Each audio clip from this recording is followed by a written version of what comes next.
बोल सियापति रामचंद्र की, बोल सुत हनुमान की, उमापति महादेव की, बोलो जी भाई सब संतन की, सनातन हिंदू धर्म की, गो माता की, भारत माता की, छत्रपति शिवाजी महाराज की। हर हर हर हर। मंचावर उपस्थित माननीय राजेश लोयाजी, आदरणीय निवृत्त न्यायमूर्ती श्री सुत्रे साहेब, ज्यांनी कुंभाचं महापर्व आपल्या नागपूरमध्ये आणलं, ते व्हॅल्युएबल ग्रुपचे श्री अमेय हेटे आणि नरेंद्र हेटेजी, या ठिकाणी उपस्थित सर्व मान्यवर आणि उपस्थित सर्व भगिनी आणि बंधूंनो, मी व्हॅल्युएबल ग्रुप आणि सत्संग फाउंडेशन या दोन्ही संस्थांचे मनापासून अभिनंदन करतो.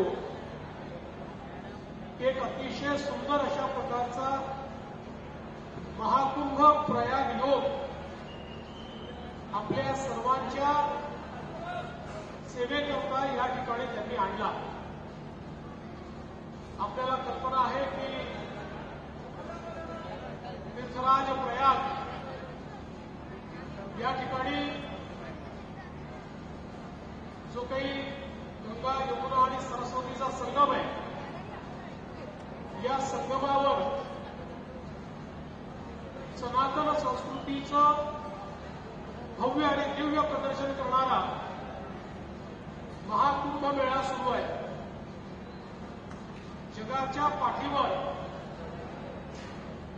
आस्थेचा इतका भव्य संगम अन्य कुठल्याही देशाने कधी बघितला नाही.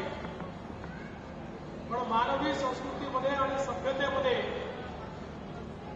हजारो वर्षापासून हा संगम आपल्याला कुंभमेळ्याच्या निमित्ताने पाहायला मिळतो. आणि ज्या प्रकारे सनातन संस्कृतीला मानणारे विविध पूजा पद्धती, विविध पंथ असलेले सर्व लोक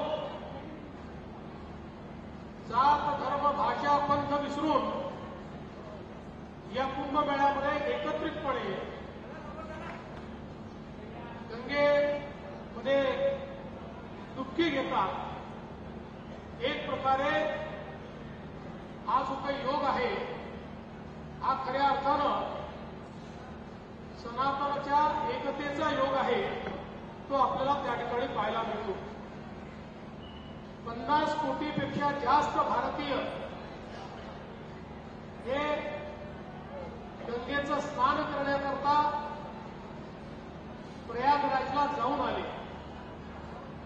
पण त्यासोबत 90 कोटी भारतीय असे आहेत की ज्यांना जाण्याचा योग आला नाही. अशाच लोकांकरता व्हॅल्युएबल ग्रुपने सत्संग फाउंडेशन सोबत संगमावर जाऊन संगमातलं पाणी जमा करून ते पाणी इथे आणून आणि जे लोक जाऊ शकत नाही आहेत त्यांना महाकुंभाचा योग हा नागपूरमध्ये आणून दिला. त्याबद्दल एकदा जोरदार टाळ्या वाजवून आपण त्यांचं स्वागत करूया, त्यांचं अभिनंदन करूया. आणि दुधात साखर म्हणून एकीकडे आपण आत येतो त्यावेळी संगमाचं पाणी आपल्यावर पडतं आणि आत आल्यानंतर संतांच्या पादुकांचं दर्शन, या संतांनी आमच्या समाजाला श्रद्धा दिली, वळण दिलं. त्यांनी आमच्या सुखदुःखामध्ये आम्हाला धीर दिला. अशा संतांच्या पादुकांचं दर्शन आपण म्हणतो की संत सदैव श्रीमंत, त्यांच्या वाणीत अमृत, त्यांच्या हृदयात भगवंत, असं भगवंताचं दर्शन देणारे संत, त्या संतांच्या पादुकांचं दर्शन घेणं हाही एक फार मोठा योग या ठिकाणी आपल्याला प्राप्त झालाय. आणि म्हणून मी अमेयजी आपले आणि म्हणजे नरेंद्रजी आपले देखील अतिशय मनापासून आभार मानतो. व्हॅल्युएबल ग्रुपने ही जी काही प्रयाग या ठिकाणी साकारलाय आणि अर्थातच गुरुदेव श्री एम यांच्या सानिध्यात चालणारं चच्चत फाउंडेशन, त्याचं काम पाहणारे मुंबई उच्च न्यायालयाचे निवृत्त न्यायाधीश आणि आता राज्य मागासवर्ग आयोगाचे अध्यक्ष असलेले डुकरे साहेब या ठिकाणी आहेत. या सर्वांचं नागपूरकरांच्या वतीनं मी मनपूर्वक अभिनंदन करतो, आभार मानतो. आणि या चांगल्या योगाला खरं म्हणजे प्राप्त करण्याकरता आपण मलाही निमंत्रित केलं, त्याबद्दल आपले आभार मानतो आणि माझं बोलणं संपवतो. धन्यवाद. जय हिंद, जय महाराष्ट्र.